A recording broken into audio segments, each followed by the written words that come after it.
حبايبي، قبل ما نبدأ الملخص تعالوا نصلي على النبي عليه الصلاة والسلام، وما تنسوش اللايك والشير والاشتراك في القناة. جيت وجبت لكم ملخص الجزء الأول من المسلسل الباكستاني انت حياتي. طب تعالوا نشوف ازاي إيرا هتقدر تخطف قلب كاميار وعقله وهتخليه مستعد يعمل أي حاجة عشان بس ترضى عنه وتصاحبه. طب لو عاوزين تعرفوا أنا بقصد أقول إيه، تعالوا بينا نشوفوا الملخص مع بعض، بس يا ريت تكملوا للآخر ويلا بينا. يبدأ مسلسلنا بنادر وهو بيقول لأخته فلك ما تناميش وانت راكبه جنبي بدل ما يغلبني النوم انا كمان وساعتها هنعمل حادثه. وبتقول له فلك يا عم انا راجعه من الشغل تعبانه ومش قادره افتح عيني، سيبنا انام شويه وركز انت في الطريق. ونادر بيفضل سايق لحد ما النوم بيغلبه هو كمان وبيكون هيعمل حادثه، بس ربنا ستر. وبتنزل فاريا من العربيه التانيه وبتمسك في نادر وبتقول له انت مجنون. وفلك بتقول لها احنا اسفين، لكن فاريا ما بتقبلش اعتذارها وبتزعق لها. ونادر بيقول لها انت شايفه نفسك على ايه؟ فبينزل كاميار من العربيه وبيضرب نادر بكل قوته. وفلك بتعتذر لكاميار علشان يبطل ضرب في اخوها، وكاميار بياخد فاريا وبيمشي. وفلك بتاخد اخوها على المستشفى عشان تطمن عليه. وإيرا اخت نادر وفلك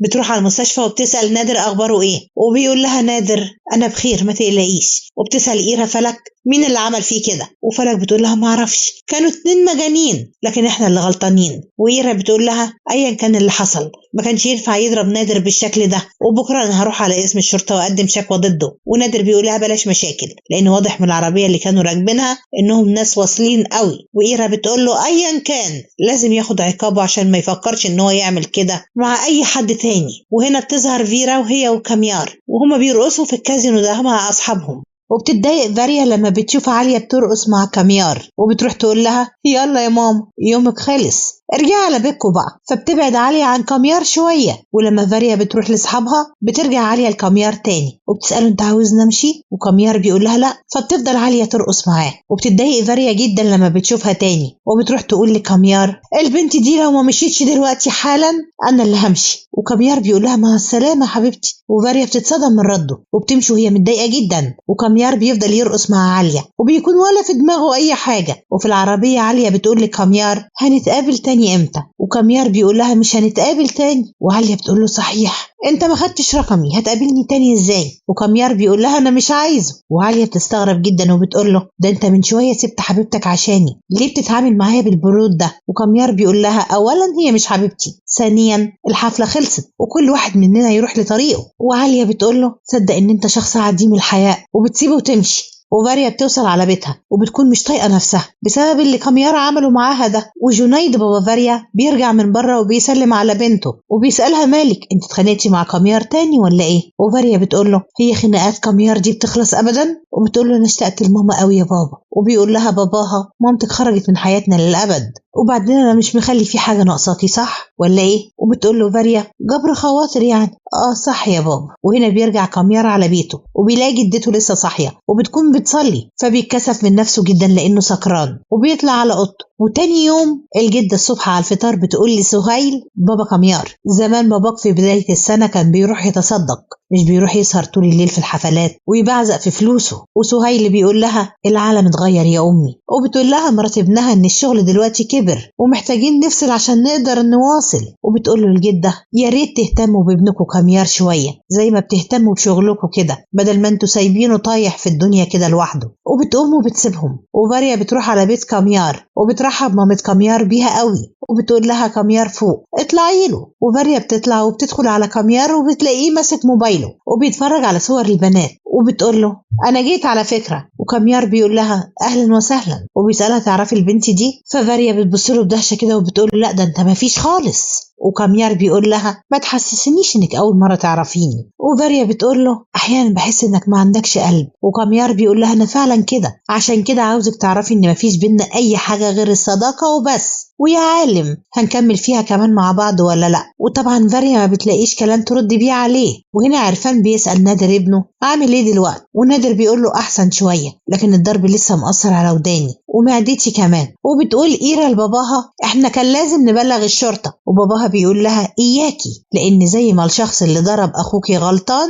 اخوكي كمان كان غلطان لانه كان نايم اثناء السواقة. ومامتها بتقول لها ركزي انتي في دراستك وبس. وبلاش مشاكل بقى. وهنا إيرا قاعدة مع صاحبتها نيفين في العربية وبتحكي لها اللي حصل مع أخوها، ونيفين بتقول لها باباكي عمل الصح. وبالصدفة كاميار بيركن عربيته قدام إيرا، وإيرا بتقول لصاحبتها العربية دي نفس العربية اللي أخويا وصفها لي ومفيش غيرها في المدينة كلها، يبقى أكيد صاحبها هو اللي ضرب أخويا. وبتسألها انت معاكي مفك في عربيتك؟ ونيفين بتقول لها معايا. وهنا بتفضل البنت اللي مع كاميار بصل كاميار بإعجاب وبتقول له أنا مش مصدقة إني معاك، أنت إيه أكتر حاجة عجبتك فيا؟ فكاميار بيقول لها مش عارف والله. وبيتصل سهيل على كاميار وبيسأله أنت فين؟ وكاميار بيقول له بتغدى. وبيقول له بابا أنا مش قايل لك إن في اجتماع مهم النهاردة ولازم تحضره عشان محتاجين لإمضتك؟ وكاميار بيقول له آسف والله نسيت خالص، طب اديني 10 دقايق بس وهكون عندك. وبيطلب كاميار الفاتورة وبيقول للبنت اللي معاه خدي الفلوس دي واطلبي تاكسي يروحي. والبنت بتقول له انت ازاي تتصرف معايا بالطريقة دي؟ انت فاكرني ايه؟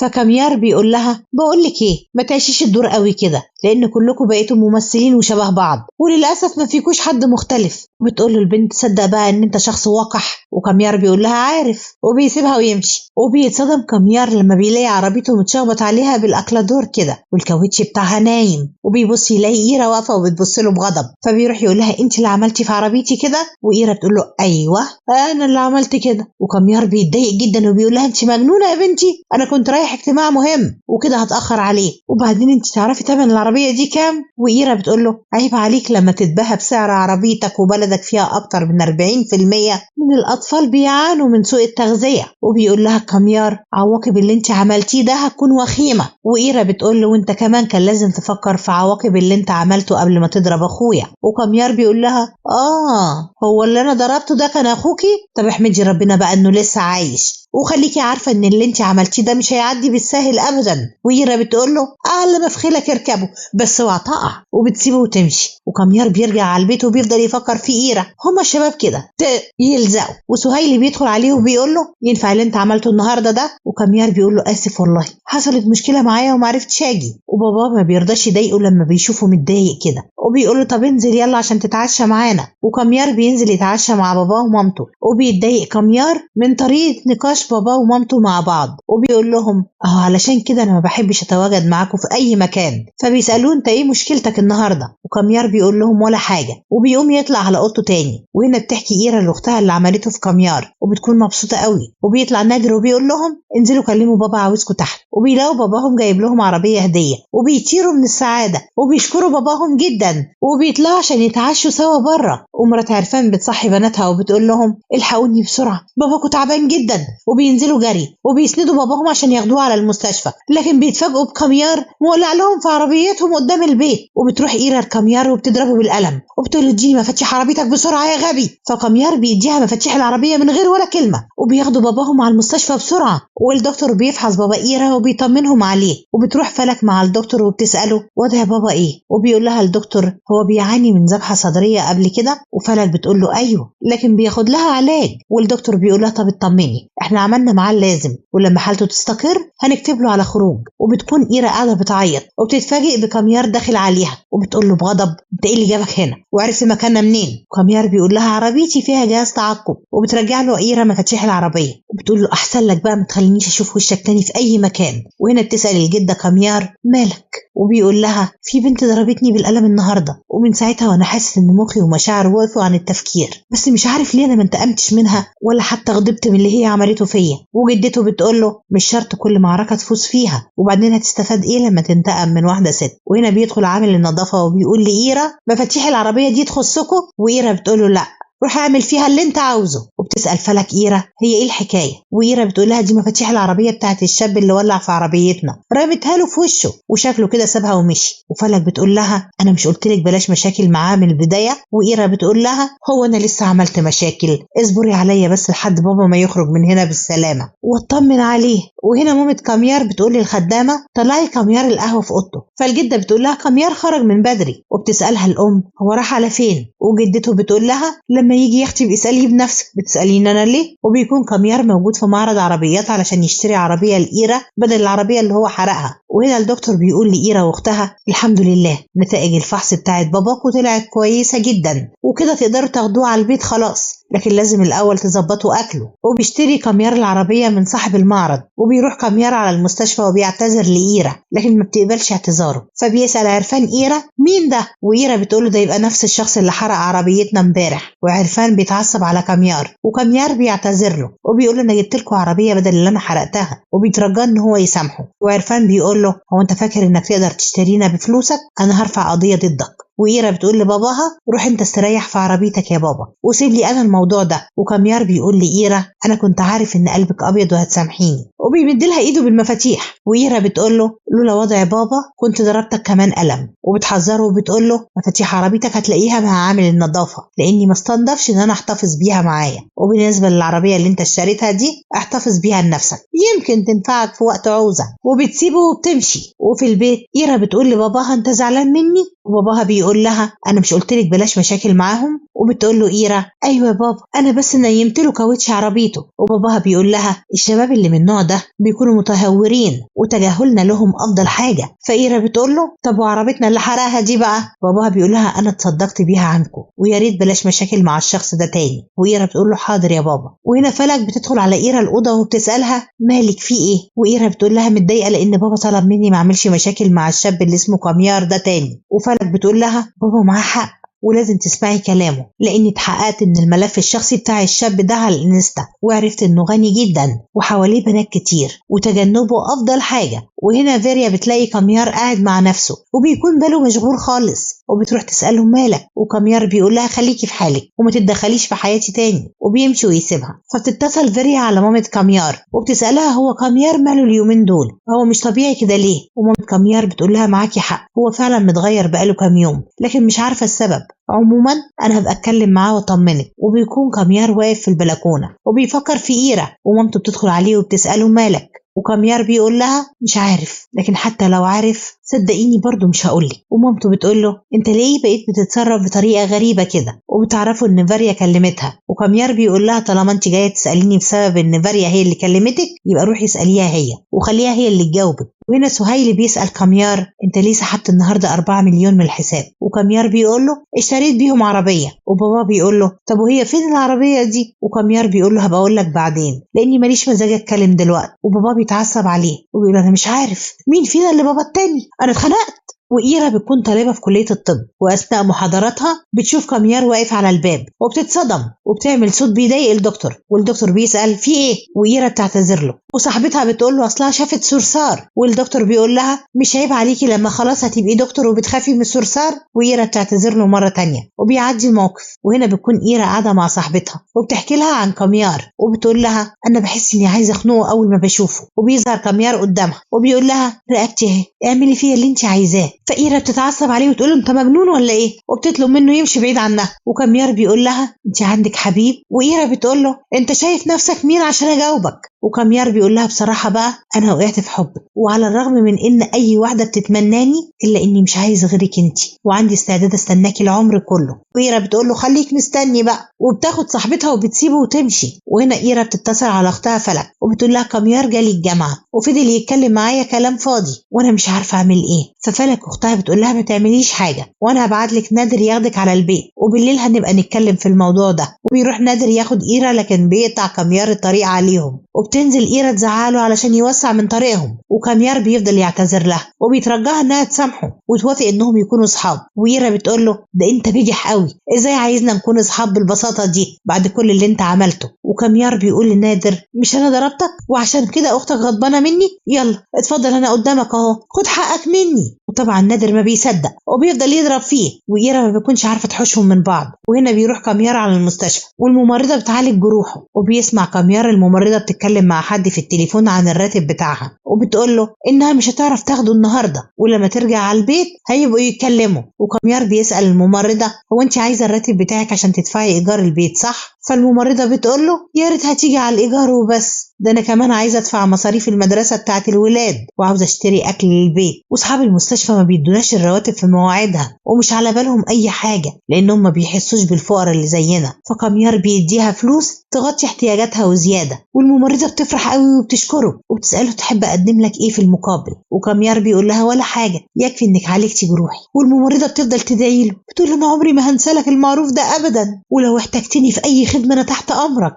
فكاميار بيقول لها هو في حاجة بسيطة قوي كده عاوزك تعمليها عشاني، ممكن؟ والممرضة بتقول له طبعا ممكن. وهنا بتكون إيرا واخواتها قاعدين في المستشفى قلقانين جدا، وفلك بتقول لإيرا أنا قلت لك تروحي على البيت على طول وما تعمليش مشاكل. وإيرا بتقول لها أنا كنت مروحة وهو اللي قطع طريقنا، وأخوكي بقى ما صدق إن جات له الفرصة وفضل يعمل لي فيها مصارع ونزل ضرب فيه. وفلك بتقول لها لو بابا عرف اللي حصل ده مش هيرحمنا كلنا. وإيرا بتقول لها أنا يا أختي ماليش ذنب في حاجة، أخوكي هو اللي عمل كل ده. وبتخرج الممرضة وبتقول لهم كاميار مصاب بجروح خطيرة وهنضطر نبلغ الشرطة. وبيبصوا الأخوات لبعض وبيكونوا محتارين ومش عارفين يعملوا إيه. وبيقول نادر لإيرا ادخلي اتكلمي معاه لأن أنت الوحيدة اللي هتقدري تنقذيني من الورطة دي، سيد الرجالة يا نادر. وبتدخل إيرا لكاميار وبتسأله عامل إيه دلوقتي، وكاميار بيقول لها متكسر زي ما أنت شايفة أهو. وإيرا بتعتذر له بالنيابة عن أخوها، وكاميار بيقول لها أنا كمان اعتذرت لك من شوية، عملتي إيه يعني؟ وإيرا بتقول له أنت عايز إيه يعني من الآخر كده؟ وكاميار بيقول لها عاوز أكون صاحبك وإلا هروح أبلغ الشرطة. وإيرا بتقول له هو في حد يصاحب حد بالتهديد؟ فبيقطع كاميار التقرير اللي معاه وبيقول لها كده ممكن نتصاحب بقى من غير تهديد. وإيرا بتقول له لا، وبعدين بتشكره إنه قطع التقرير وبتمشي. وكاميار بيتضايق جدا. وهنا فاريا بتقول لكاميار إيه اللي شاغل تفكيرك؟ وكاميار بيقول لها ما تشغليش دماغك. وفاريا بتقول له صدق أنا اللي غلطانة إن أنا قلقانة عليك وبفكر فيك طول الوقت. وكاميار بيقول لها يا ستي ما تبقيش تغلطي تاني. وفاريا بتتضايق منه وبتسيبه وتمشي. وطبعا كاميار بيكون ولا فارق معاه. وهنا بتوصل فاريا على البيت وبتتصل مامتها عليها، وفاريا بتفرح قوي وبتقول لها غريبة يعني افتكرتيني. ومامتها بتقول لها أنا وصلتني مكالمة فائتة منك وده من كام يوم، لكن ما كانش عندي وقت عشان أكلمك، خير كنت عاوزاني ليه؟ وفاريا بتقول لها أبدا، كنت بتصل عشان أتمنى لك سنة سعيدة. وبتسألها أنت ما اشتقتليش؟ ومامتها بتقول لها أنت سعيدة مع باباكي وأنا سعيدة مع جوزي ومفيش داعي إن احنا نزعج بعض أحسن. يا شيخ انت انتي. وبتقفل السكة معاها. وفاريا بتحس بالقهرة وبتدخل على طول على جوه، وبيشوفها باباها وهي متضايقة وبيسألها مالك في ايه. وفاريا بتقول له ماما اتصلت عليا بعد 10 أيام من رنتي عليها وما عندهاش وقت تتكلم معايا لمدة دقيقتين حتى. وبتسيبه وتطلع على اوضتها. وباباها بيكون متضايق عشانها جدا. وجنيدي بيتصل على مامة فاريا وبيقول لها انت ليه بتتعمدي انك تضايقي بنتك كل ما بتكلمك؟ وبتقوله لانها ما بتحترمش جوزي بسبب تحريضك ليها، وعموما بقى يا ريت ما تتدخلش بينا لاني ما عنديش وقت اضيعه معاك. وبتقفل السكه في وشه. وهنا بيكون ايرا بالها مشغول بكاميار، فبتسالها اختها انت ايه حكايتك؟ وبتقول لها ايرا لا حكايه ولا روايه، ما تخليش تفكيرك ياخدك لبعيد على فكره. وبتشد الغطا عشان تنام. وهنا بيكون كاميار سهران وبرضه بيفكر في إيرا، وبينزل يركب عربيته وبيروح يقعد قدام بيتها. وبتكون إيرا مش عارفة تنام وبتقوم تبص من الشباك وبتتفاجئ بكاميار قاعد قدام بيتهم. ده روميو وجولييت ولا إيه؟ وبتنزل له وبتقول له أنت بتعمل إيه هنا؟ أنت جننت؟ وكاميار بيقول لها بصراحة مش عارف أبطل تفكير فيكي فقلت أجي أقعد قدام بيتكم. وإيرا بتقول له طب بطل هبل يلا وتفضل امشي من هنا بقى علشان ما تعمليش مشاكل مع أهلي. وكاميار بيقول لها مشاكل إيه؟ أنا قاعد لا حول لي ولا قوة. وإيرا بتقول له طب لو سمحت اتفضل امشي. وكاميار بيمشي بس عشان خاطر ما يزعلهاش. وتاني يوم الصبح على الفطار إيرا بتقول لاختها كاميار امبارح بالليل كان قدام باب البيت. واختها فلك بتقول لها هو ايه اللي جابه؟ وإيرا بتقول لها طب انا عرفت بيروح يسأليه. وفلك بتقول لها انت لازم تتكلمي معاه عشان تعرفي هو عاوز ايه بالظبط ونخلص من الموضوع ده بقى. وإيرا بتركب مع باباها علشان يوصلها، وبالصدفة بتشوف كاميار وهو قاعد في عربيته عند شارعهم وبتتوتر جدا، لكن بتحاول تسيطر على نفسها علشان باباها. وبتقول مامة فلك لبنتها فلك أنا بعتلك صورة عريس شوفيها. وفلك بتقول لها أنا قلتلك يا ماما مش عاوزة أتجوز دلوقتي. ومامتها بتقول لها أنا اتكلمت معاه وهو ما عندوش أي اعتراض على شغلك، ده غير إن هو دكتور زيك فتكلمي معاه مرة واحدة بس علشاني. وفلك بتقول لها ماشي يا ماما. وإيرا بتوصل على الجامعة وبتروح لصاحبتها نيفين وبتقول لها هاتي عربيتك وتعالي معايا. وإيرا بتروح لكاميار وبتقول له انت عاوز ايه بقى؟ قول لي ايه مشكلتك بالظبط. وكاميار بيقول لها يا ستي انا قاعد في عربيتي وكافي خيري شري، انا عملت لك ايه انا دلوقتي على الصبح بقى؟ وإيرا بتقول له بكل غضب يعني انت قاعد كده من امبارح؟ وكاميار بيقول لها ايوه، وبيترجاها انها توافق تاخد القهوة معاه وتقعد تسمعه. وإيرا بتقول له هو انت فاكرني عندي وقت للكلام الفاضي ده؟ فكاميار بيحس انها فعلا مختلفة عن اي واحدة عارفها قبل كده وبيفضل يتحايل عليها لحد ما بتوافق. وهنا بتسأل مامة كاميار الخدامة عن كاميار، والخدامة بتقول لها ده مرجعش على البيت من امبارح. ومامة كاميار بتتصل على فاريا وبتقول لها انت تعرفي حاجة عن كاميار؟ اصله مرجعش على البيت من امبارح وتليفونه مقفول. وفاريا بتقول لها مع الأسف ما شفتوش، وعموما أنا هسأل أصحابنا عنه ولو عرفت حاجة هبلغك على طول. وبيتصل سهيل على جنيد اللي بنعرف إن هو بيشتغل مفتش عام للشرطة، وبيقول له ابني كاميار مرجعش على البيت من امبارح ومامته قلقانة عليه جدا ومحتاجين مساعدتك في الوصول له. وجنيد بيقول له تمام، أنا هقول لرجالتي يدوروا عليه وإن شاء الله يكون قدامك في أقرب وقت. وهنا كاميار بيقدم القهوة لإيرا وبيسألها أنت إيه مشكلتك معايا بقى؟ وإيرا بتقول له أنت أكبر مشكلة بالنسبة لي وأنا جيت معاك بس عشان أخلص من زنك عليا. وكاميار بيقول لها على فكرة بقى أنت ظلماني ولو اديتيني فرصة أنا ممكن أتغير عشانك. وإيرا بتقول له لا تتغير عشاني ولا اتغير عشانك، عرفني انت عاوز مني ايه بالظبط علشان نخلص من وجع القلب ده. والشرطة بتكون في الشارع بتاع إيرا لانهم تتبعوا موقع موبايل كاميار قبل ما يتقفل، والشرطي ده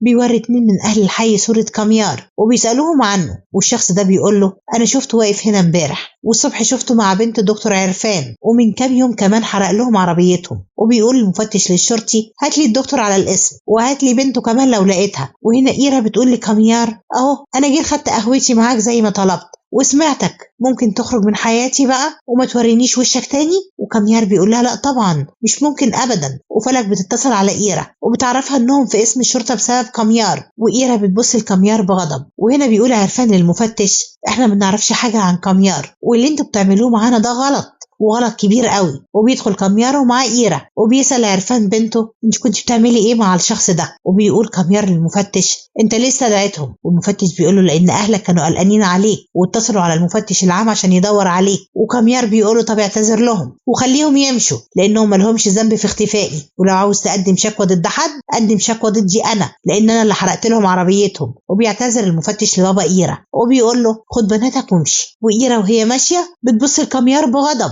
وسهيل بيروح ياخد ابنه من الاسم. وبس كده لحد هنا وبيخلص الجزء ده من مسلسلنا. ولو عاوزين تعرفوا اللي هيحصل بعد كده استنوني في ملخص الجزء الجديد وانا ان شاء الله مش هتأخر عليكم. ويا ريت كل اخواتي يواظبوا على الصلاة في مواعيدها، ولو عجبكم الفيديو يا ريت ما تبخلوش علينا باللايك، ولو اول مرة تتفرجوا علينا فيا ريت تعملوا لنا اشتراك وتفعلوا الجرس عشان يوصلكم مننا كل جديد بنقدمه، وان شاء الله اللي جاي هيعجبكم اكتر واكتر.